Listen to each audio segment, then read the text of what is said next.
abayivu basabiddwa bulijjo obutakulembeza bye basomye wabula babeere beerufu mu bye bakola n'okukulembeza obuyiiya bibabuuliddwa kulira akakiiko akalondoola bamusigansimbi aka State House Investors Protection Unit. Kano Edith Nakalema bw'abadde ku mukolo ku basiimidde abasinze bannaabwe mu matikkiro agakomekerezeddwa olunaku olw'eggulo ku University Makerere. Bo bennyini be bajja kuwa bannaabwe bajja kuba job creators mu kifo ky'okubeera job seekers nti bo be banaatukolera emirimu be banaateekawo emirimu olw'okuba balina ebirowoozo. Omukolo guno gwetabiddwako abakungu ab'enjawulo okuli Minisita wa Science Dr. Monica Musenero, amyuka akulira University y'e Makerere Professor Barnabas Nawangwe n'abalala. Nakalema bw'abadde ayogerako eri abayizi bano abategeezezza nti ekikyabalemesezza bwe butaba beerufu mu byonna bye bakola.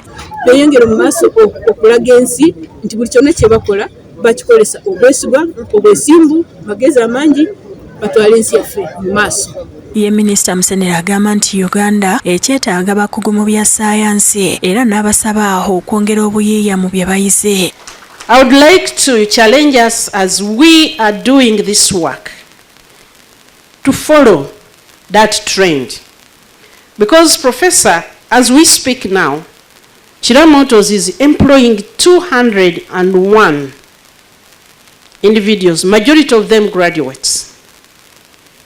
And we are hoping to increase that to 6,000. Professor Nawangwe agambye nti bakoze ekisoboka okumalawo okwekalakaasa e Makerere nga kino kyongedde okulongoosa ekifaananyi kya University mu Africa. So if we go all around the world and everybody says Makerere is a great African university, it is because of the work you do. Bo abasiraamu bakubiriziddwa okwagala ennyo eddiini yaabwe, okumanya n'okutya Allah. Bibabuuliddwa mu dduwa ey'okwebaza Allah olw'okubasobozesa okumalako omwaka omukadde n'olw'ebyo bye basobodde okukola ng'ebadde maka ga Haji Muhammad Kamoge Garugabugabo. Dduwa eno yeetabiddwako Sheikh Basalirwa akulira Masjid Ramlat e Bugabo era nga beefumitiriza ku ddiini n'engeri gye basobola okuweereza n'okwagala n'okutya Allah. Allah talina ekigabo mu bantu.